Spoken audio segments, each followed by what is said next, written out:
Hello friends, जय श्री कृष्ण। आज हूँ तमारी सामे शेर करवानी छू एकदम क्रिस्पी टेस्टी मेथीना वडानी रेसिपी।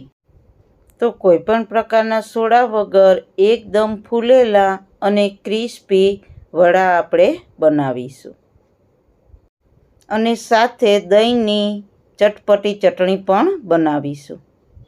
मेथीना वड़ा फक्त 15 मिनिटमां बनीने तैयार थई जशे।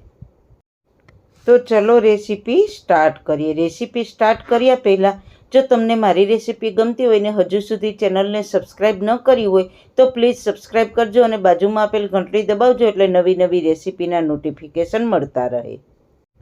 सौथी पहला एकदम क्रिस्पी अने चटपटा मेथीना वड़ा बनाववा माटे 1 कप ચોખાના પૌવા लेशुं। तो પૌવાને सारी रीतना धोई नाखीए। પૌવા સરસ રીતના ધોવાઈ ગયા છે તો હવે તેને 5 મિનિટ પાણીમાં પલાળી દઈએ। પૌવા પલળે છે ત્યાં આપણે ફટાફટ વડામાં ઉમેરવાની ચટણી તૈયાર કરી લઈએ। તો મિક્સર જારમાં 4 લીલા મરચાં, 1 ઇંચ જેટલો આદુનો ટુકડો, 1 ચમચી જીરું, 1 ચમચી સૂકા ધાણા ઉમેરીને બધી સામગ્રીને અધકચરી ક્રશ કરી લઈએ।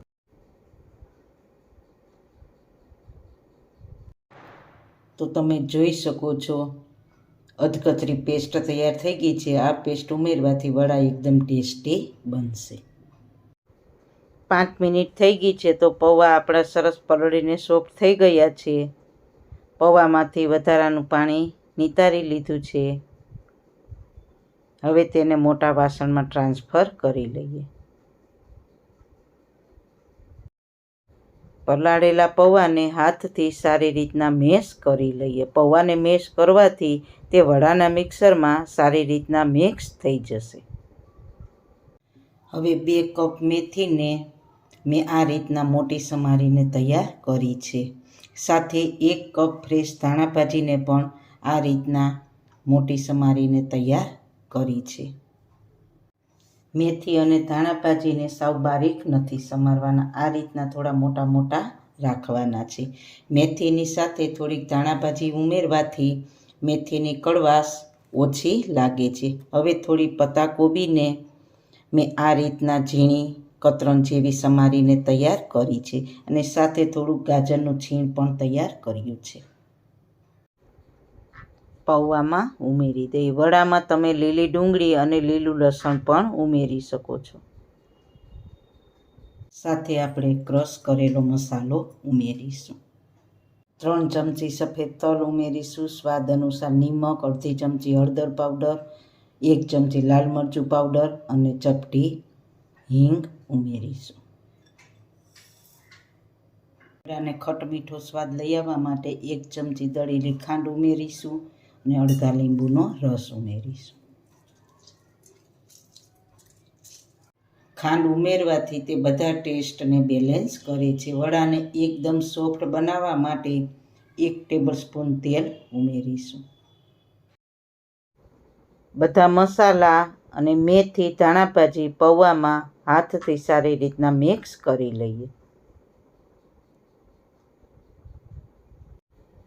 मेथी अने धाणा भाजीमां पाणीनो भाग होवाथी आपणे वडानो लोट बांधवामां पाणीनो उपयोग करवो नहीं पड़े। हवे वडाना मिक्सरने बाइडिंग आपवा माटे 1 कप चणानो लोट उमेरीशुं। थोड़ो थोड़ो नाखता जईशुं अने मिक्स करता जईशुं।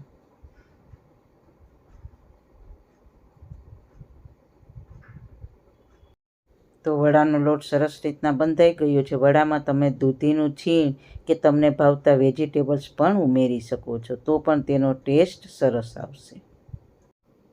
तो हवे हाथ उपर तेल लगावीने हाथमां थोड़ोक लोट लईने तेने राउंड शेप आपीने आ रीतना बीजा हाथनी आंगळीओथी तेने पतलुं आ रीतना वडुं तैयार करी लईए। वडाने क्रिस्पी करवाना छे एटले तेने जाडा नहीं करवाना, आ रीतना पतला बनाववाना छे। आ रीतना बधा वड़ा तैयार करी लेशुं। તો વડાને તળવા માટે મેં પહેલાં જ તેલ ગરમ મૂકી દીધું છે. તો તેલ ગરમ થયું છે કે નહીં તે ચેક કરી લઈએ. તો તેલ ગરમ થઈ ગયું છે.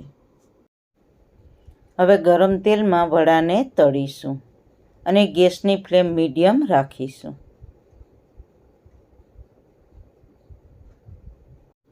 વડાને પલટાવવાની ઉતાવળ નથી કરવાની. નીચે થોડાક તળાઈ જાય પછી તેને જારાની મદદથી સાઈડ ચેન્જ કરીશું અને બંને બાજુ ગોલ્ડન બ્રાઉન અને ક્રિસ્પી થાય ત્યાં સુધી તળી લેશું. વડાને તળતી વખતે ગેસની ફ્લેમ હાઈ નથી રાખવાની, એ વાતનું ખાસ ધ્યાન રાખવાનું છે. નહીંતર વડા બહારથી ક્રિસ્પી થઈ જશે પણ અંદરથી કાચા રહેશે. 5 મિનિટ જેવું થઈ ગયું છે.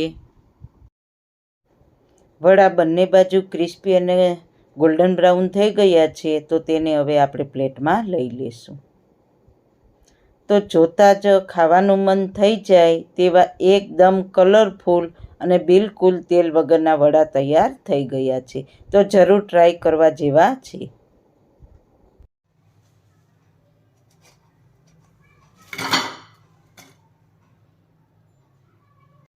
હવે વડાની સાથે સર્વ કરવા માટે ચટપટી ચટણી ફટાફટ તૈયાર કરી લઈએ. તો મિક્સર જારમાં થોડા ફ્રેશ ધાણા ભાજી ડાળી સાથે લીધા છે અને સાથે થોડા પાલકના પાન નાખીશું. પાલકના પાન ઉમેરવાથી ચટણીનો કલર એકદમ લીલો આવશે.